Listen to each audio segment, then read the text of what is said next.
Hello बच्चों, कैसे हैं आप। स्वागत है आपका कॉन्सेप्ट इन 15 मिनट की सीरीज में। तो आज का हमारा टॉपिक ऑफ कंसर्न है Ohm's law and electric circuit in 15 minutes.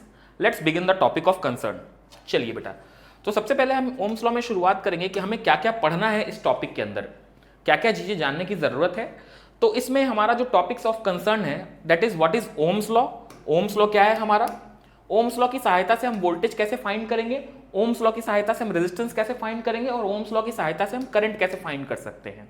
तो इसी को ध्यान में रखते हुए हम अपने टॉपिक को बिगिन करेंगे।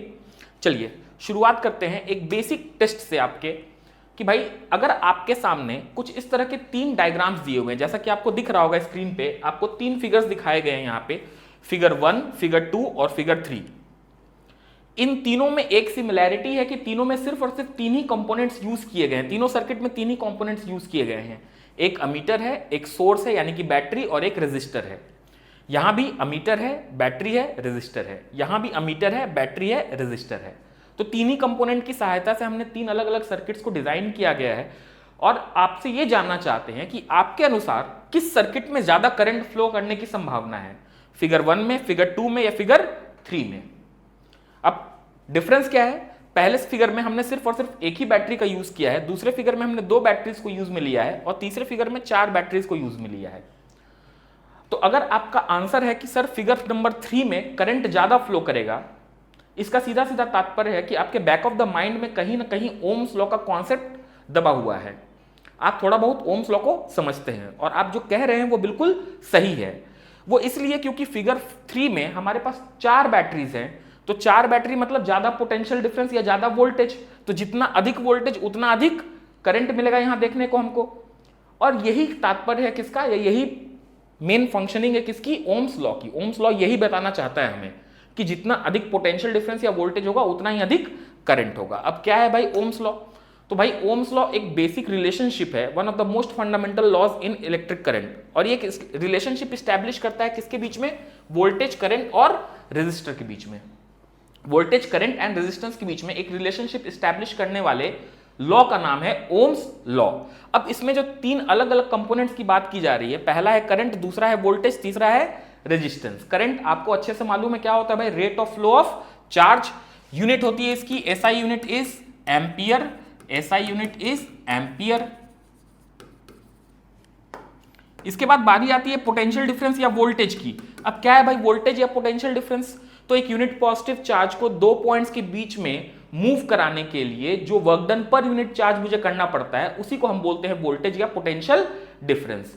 The amount of work done per unit charge required to move a unit positive charge in between two points is called potential difference. इसकी एसआई यूनिट होती है बेटा, SI unit is volt, SI unit is volt. इसकी SI unit क्या होती है हमारी, volt. और तीसरा रेजिस्टेंस। अब रेजिस्टेंस क्या होता है भाई, the opposition offered to the flow of charge is called resistance। Flow of charge के जो फ्लो ऑफ चार्ज में जो बाधा उत्पन्न होती है उसको हम क्या बोलते हैं, रेजिस्टेंस। इसकी एसआई यूनिट होती है ohm, SI unit is ohm. Now अगर इन तीनों टर्म से हम वाकिफ हो गए हैं तो हम एंटर करेंगे ओम्स लॉ के ऑफिशियल स्टेटमेंट में। देखिए ओम्स लॉ का ऑफिशियल स्टेटमेंट क्या कहता है, तो भाई at constant temperature and physical conditions the current flowing through a conductor is directly proportional to the potential difference applied across the ends of conductor। तो इसका कहना है कि यदि हम एक कंडक्टर को कंसीडर करें, सपोज ये हमारे पास एक कंडक्टर है और इस कंडक्टर के एंड्स के अक्रॉस हमने एक पोटेंशियल डिफरेंस अप्लाई किया, एक वोल्टेज अप्लाई किया। अब अगर हम इस कंडक्टर के फिजिकल कंडीशंस में या टेम्परेचर में कोई बदलाव नहीं करेंगे तो इसमें बहने वाला करंट जो होगा वो इसके अक्रॉस अप्लाई किए गए पोटेंशियल डिफरेंस के डायरेक्टली प्रोपोर्शनल होगा। इसका मतलब अगर मैं पोटेंशियल डिफरेंस को बढ़ा दूंगा, वोल्टेज को बढ़ा दूंगा तो करंट बढ़ जाएगा, वोल्टेज को घटा दूंगा करंट घट जाएगा। वोल्टेज अगर दो गुना कर देंगे तो करंट भी दो गुना हो जाएगा, वोल्टेज अगर आधा कर देंगे तो करंट भी आधा हो जाएगा। तो इसके बेसिस पे इसका जो मैथमेटिकल रिप्रेजेंटेशन हो जाएगा वो हो जाएगा V is directly proportional to I। और जब भी हम प्रोपोर्शनैलिटी का साइन हटाते हैं तो हमें कांस्टेंट की आवश्यकता पड़ती है, and that constant of proportionality is resistance of conductor. तो V is equal to IR। जो सब्सटेंस ओम्स लॉ को फॉलो करते हैं उनको कहते हैं ohmic conductor. Substances which follow Ohm's law are called ohmic conductors। Substances which follow या obey Ohm's law are called ohmic conductor, इन्हीं को क्या बोलते हैं हम, ओमिक कंडक्टर। अब इसमें जो मोस्टली सबसे कॉमन ओमिक कंडक्टर्स हैं वो हमारे मेटल्स हैं, मेटल्स आर ओमिक कंडक्टर्स, क्योंकि ओम्स लॉ को फॉलो कर रहे होते हैं। चलिए आगे बढ़ते हैं। Now what are the 3 formulas associated with Ohm's law. तो भाई रिलेशन तो एक ही देखा हमने, V is equal to I into R, लेकिन यहां से कोई भी एक अननोन क्वांटिटी को हम फाइंड कर सकते हैं अगर हमारे पास 2 क्वांटिटीज नोन हो। जैसे वोल्टेज फाइंड करना है तो करंट इंटू रेजिस्टेंस कर देंगे, करंट फाइंड करना है तो वोल्टेज डिवाइडेड बाय रेजिस्टेंस कर देंगे, रेजिस्टेंस फाइंड करना है तो voltage divided by current find कर देंगे। अब आपको लगेगा कि सर ये तीनों फॉर्मूला याद कैसे रखेंगे हम, तो इसके लिए हमने एक छोटा सा ट्रिक डिवाइस किया है। ये देखिए ऐसा हम एक ट्रायंगल बना लेंगे, ठीक है, याद रखने के लिए इसको बोल देंगे ओम्स ट्रायंगल। ठीक, तो ऐसा एक ट्रायंगल हमने डिवाइस कर लिया इसको, और इस ट्रायंगल में देखो ऊपर में क्या है हमारे पास, वोल्टेज V, यहां क्या है करंट I, और यहां क्या है रेजिस्टेंस R। अब देखिए बेटा, अगर मेरे को वोल्टेज फाइंड करना है तो जिसको फाइंड करना उसको कवर कर लेते, कौन कौन बच गया, I और R। अब देखो यहां I और R के बीच में मल्टीप्लीकेशन का साइन है क्योंकि साइड बाय साइड है, V और I के बीच में डिवीजन का साइन है क्योंकि ऊपर नीचे है, ठीक उसी तरह V और R के बीच में भी डिवीजन का साइन है क्योंकि ऊपर नीचे है। तो अगर मेरे को वोल्टेज फाइंड करना है तो मैं क्या लिख दूंगा, V is equal to I into R। Voltage ढक दिया, क्या बच गया, I और R। वैसे ही करंट फाइंड करना है, करंट को ढक देंगे, क्या बच जाएगा, V बाई R, तो I can be written as V by R। Similarly अगर मेरे को R फाइंड करना हो तो R को कवर कर देंगे, क्या बच गया, V बाई I, तो R can be written as V by I। तो इस तरीके से हम एक ट्रिक के जरिए याद रख सकते हैं अपने बेसिक फॉर्मूले को related to Ohm's law. Now एक छोटा सा एग्जांपल लेते हैं इसको समझने के लिए। जैसे कि देखो यहां पे हमने एक सर्किट डिवाइस किया है, इस सर्किट में एक वोल्टेज का सोर्स दिख रहा है जिसकी वोल्टेज मेरे को अननोन है। यहां पे एक अमीटर दिख रहा है जिसमें रीडिंग दिखा रही है कितनी, 2 एम्पियर, और एक रेजिस्टर दिया हुआ है जिसका रेजिस्टेंस कितना दिया हुआ मेरे को, 3 ओम, राइट। तो वोल्टेज अननोन है, करंट की रीडिंग दे रखी है 2 एम्पियर, और रेजिस्टेंस दिया हुआ है। तो जाहिर सी बात है जो अननोन है वही मुझे फाइंड करना होगा। अननोन क्या है मेरे पास, वोल्टेज। तो what will be the value of voltage, तो V equals I into R कर देंगे। I की वैल्यू मेरे को दे रखी है बेटा 2 एम्पियर, और रेजिस्टेंस दिया हुआ है 3 ओम, दोनों का मल्टीप्लीकेशन कितना दे देगा मेरे को, 6 वोल्ट। सो वोल्टेज और potential difference of cell must be equal to 6 volt. ठीक है, बड़ा सिंपल सा सवाल था। Now moving on forward, now what are the basic circuit elements. अब हम कोई भी सर्किट जब डिजाइन करते हैं, कोई भी सर्किट हम बनाते हैं, हमें कुछ स्पेशल या कुछ बेसिक एलिमेंट्स की जरूरत पड़ती है। तो सबसे इंपॉर्टेंट एलिमेंट्स में से एक है हमारा सेल। सेल में 2 टर्मिनल्स होंगे, एक पॉजिटिव टर्मिनल जो कि हायर पोटेंशियल को रिप्रेजेंट करेगा, एक नेगेटिव टर्मिनल जो कि लोअर पोटेंशियल को रिप्रेजेंट करेगा। Number of cells grouped together is called battery. इसके बाद बारी आएगी किसकी, स्विच की। स्विच जब ओपन होगा no current flows, no current flows. तो इसका काम क्या होता है, सर्किट को मेक और ब्रेक करना। Switch is used to make और ब्रेक सर्किट। स्विच जब क्लोज होगा तो करंट फ्लो करेगा, तो करंट फ्लो नहीं कर रहा मतलब स्विच ओपन है, करंट फ्लो कर रहा है, स्विच क्लोज्ड है। इसके बाद बारी आती है रेजिस्टर की। रेजिस्टर का काम क्या है, करंट को लिमिट करना। किसी भी सर्किट में करंट को लिमिट करने का काम किसका होता है, रेजिस्टर का। रेजिस्टर 2 प्रकार के, एक फिक्स्ड दूसरा वेरिएबल। फिक्स्ड जिसकी वैल्यू फिक्स्ड होगी, 100 ओम मतलब 100 ओम, ना ही 95 ना ही 105, हमेशा 100 ओम ही होगा। वेरिएबल रेंज होगा इसका। फॉर एग्जांपल मान लेते भाई 0 से 100 ओम ले लिया हमने, इसका मतलब इसके वैल्यू को हम 0 से 100 ओम के बीच में शफल कर सकते हैं। ठीक है, इसका एक और नाम होता है, इसको बोलते हैं रियोस्टैट। रियोस्टैट। और हमारे घर में पंखे का जो रेगुलेटर होता है बेटा, वो अपने आप में एक वेरिएबल रेजिस्टर है या रियोस्टैट है।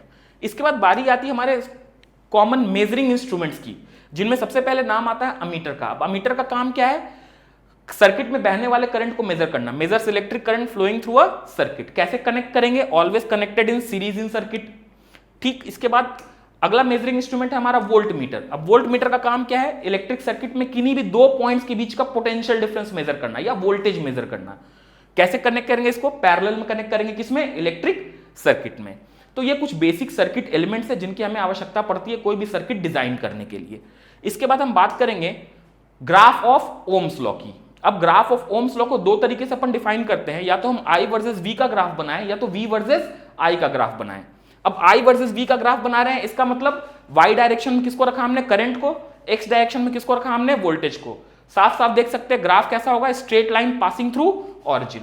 तो graph is straight line passing through origin, straight line passing through origin. Graph will be straight line passing through origin. Slope क्या होगा इसका, इस स्ट्रेट लाइन का स्लोप क्या होगा, तो slope is equal to tan theta is equal to 1/r।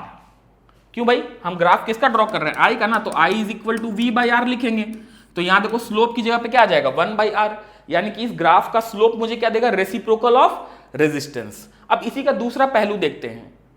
अब इसको मैं V वर्सेस I ग्राफ बना देता हूं, V वर्सेस I ग्राफ। इसका मतलब हुआ वोल्टेज को किधर रख देंगे, Y डायरेक्शन में, करंट को किधर रख देंगे, X डायरेक्शन में। देखिए जरा, वोल्टेज किधर है हमारा, Y डायरेक्शन में, करंट किधर है हमारा, X डायरेक्शन में। Relation V is equal to I into R। Graph again straight line passing through origin, graph will be straight line passing through origin. अगर ये एंगल थीटा है हमारा, तो what will be the slope, slope is equal to tan theta is equal to R। तो पिछले वाले case में जब I वर्सेस V की बात कर रहे थे, तो स्लोप क्या दे रखा है मेरे को, रेसिप्रोकल ऑफ रेजिस्टेंस। यहां स्लोप क्या दे रहा है मेरे को, रेजिस्टेंस। तो ये डिफरेंस ध्यान रखना है, जब I वर्सेस V का ग्राफ होगा स्लोप देगा reciprocal of resistance, V versus I का ग्राफ होगा स्लोप देगा रेजिस्टेंस। तो बस कॉन्सेप्चुअली ओम्स लॉ में इतना ही जानने की आवश्यकता है मेरे को। अब इसके बेसिस पे एक दो बेसिक से सवाल हम देखते हैं जो प्रीवियसली बोर्ड्स में पूछे गए हैं। ये देखिए बेटा, देखो अभी जस्ट ग्राफ से रिलेटेड क्वेश्चन ही है, ये प्रीवियसली अभी 2-4 साल पहले ही बोर्ड में पूछा गया था। क्वेश्चन कह रहा है study the IV graph for 3 resistors of resistances R1, R2 and R3 and select the correct statement from the following. अब देखिए यहां पे मेरे पास I वर्सेस V का ग्राफ दे रखा है और 3 अलग अलग स्लोप वाले स्ट्रेट लाइंस हैं। एक स्ट्रेट लाइन रिप्रेजेंट कर रहा है R1 को, दूसरा R2 को, तीसरा R3 को। आपको रिलेशन बताना है R1, R2, R3 का क्या होगा। तो हमको क्या पता है भाई, slope is inversely proportional to resistance, जिसका स्लोप ज्यादा उसका रेजिस्टेंस कम। अब यहां देखो, अगर मैं इसको बोल दूं θ3, let this be θ3, this be θ2 and this be θ1, तो हम देख सकते हैं θ1 is greater than θ2 greater than θ3। तो हमने क्या बोला, जिसका ढाल ज्यादा होगा, जिसका स्लोप ज्यादा होगा, उसका रेजिस्टेंस कम होगा, यानी कि R1 must be less than R2 less than R3। तो सबसे बड़ा किसका रेजिस्टेंस होगा, R3 का। सबसे छोटा रेजिस्टेंस किसका होगा, R1 का। ऐसा कौन सा ऑप्शन दिख रहा है मुझे, तो option number C will be the correct answer, R3 greater than R2 greater than R1। Now moving on to the next question of concern. ये देखिए एक बिल्कुल बेसिक सा सवाल है, 2022 में पूछा गया CBSE में, मतलब रिसेंटली ही है, 2-3 साल पहले का ही सवाल है। पार्ट ए कह रहा है state Ohm's law, already statement बता चुका हूं, at constant temperature and physical condition the current flowing through a conductor is directly proportional to the potential difference applied across the ends of conductor, represented mathematically, तो V equals IR। Define 1 ohm, 1 ohm को कैसे define करेंगे, तो if a current of 1 ampere flows through conductor having potential difference 1 volt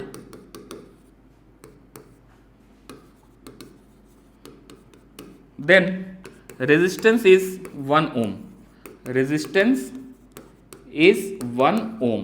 तो अगर 1 ampere का current flow करता है कैसे, कंडक्टर से, जिसके अक्रॉस पोटेंशियल डिफरेंस 1 वोल्ट है, तो वहां रेजिस्टेंस कितना हो जाएगा, 1 ओम। तो हम सिंपली कह सकते हैं भाई कि 1 ohm is equal to 1 volt upon 1 ampere. Clear है। तीसरा सवाल देखिए, बिल्कुल सिंपल सा सवाल है, ओम्स लॉ पे ही आधारित फॉर्मूले पे। What is the resistance of a conductor through which a current of 0.5 ampere flows when a potential difference of 2 volt is applied across its and. अब देखो क्या क्या जानकारी दे रखी है हमको सी में, तो भाई हमको पोटेंशियल डिफरेंस दे दिया है कितना, 2 वोल्ट, और क्या दे दिया मेरे को, करंट दे दिया है कितना भाई, 0.5 एम्पियर। पूछ क्या है मेरे से, रेजिस्टेंस, तो R is equal to simply V/I, value put कर देंगे तो 2/0.5 यानी कि 4 ohm. So answer to this question will be 4 ohm, resistance of conductor will be 4 ohm. तो ये बेटा एक छोटा सा कॉन्सेप्ट सीरीज था ओम्स लॉ पे आधारित। See you all in the next concept video. Thank you everyone.